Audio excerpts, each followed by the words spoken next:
Shifting Time, Episode 2. The next morning, another client comes to Crystal's office.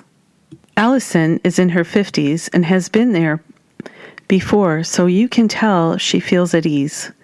She gets right down to her issue of the day. I am so attracted to this man at work, and it is very mutual. But I am happy with my husband. Did we know each other before? I am so comfortable with him. Crystal leads Alison on a past life journey, and she sees herself as a black man walking down a country dirt road in colonial America. As we hear Crystal beating the drum, Alison says, "I'm a black man walking out in the countryside. I have a big heart and a big grin. I'm older, like 60-ish maybe. I have an old shirt like a pirate shirt and knickers with long socks. It's at least a few hundred years ago. I'm coming up to a white picket fence." She goes on to describe a white picket fence and a very plain-looking whitish house. There's a black woman in a plain long dress and a ruffled hat sitting in a rocking chair on the porch. He walks up to call on her. Alison says, "I am courting her. She lost her husband and I lost my wife.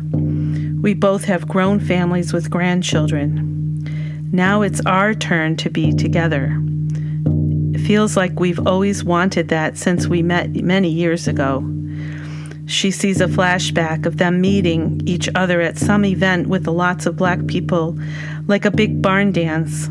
Both are there with their spouses, but there's an instant connection and banter. Oh my gosh, I recognize her. It's the eyes and the mannerisms. Something about the look. It's Eric, my coworker. No wonder we are so comfortable with each other. It looks like we finally got together, and we were so happy together. She sees them smiling big and finally marrying in that lifetime, and very happy together. At the end of the journey, Alison sits up and says, "Now I can let go and just be friends, which is what we are meant to be for this lifetime." Afterwards, Crystal goes to downtown Boston to have lunch with her daughter Maggie in a nice restaurant. Maggie tells her that she found something out that could help them build a case. She uncovered some documents of a toxic waste that wasn't handled properly. She followed the lead of the people who filled it out and found out that there was even more to the story. The waste had infected some of the products that the company sells, and there could be potentially serious side effects, even more so than the usual from the chemicals that they make. Then she looked at medical records of people in the area and found out that there was a stream of those specific symptoms reported, but no one had tied it to anything.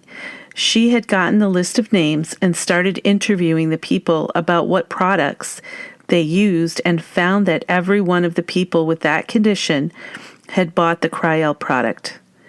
This was good news, but they both knew there was a long way ahead of them to even make a dent in this corporate giant.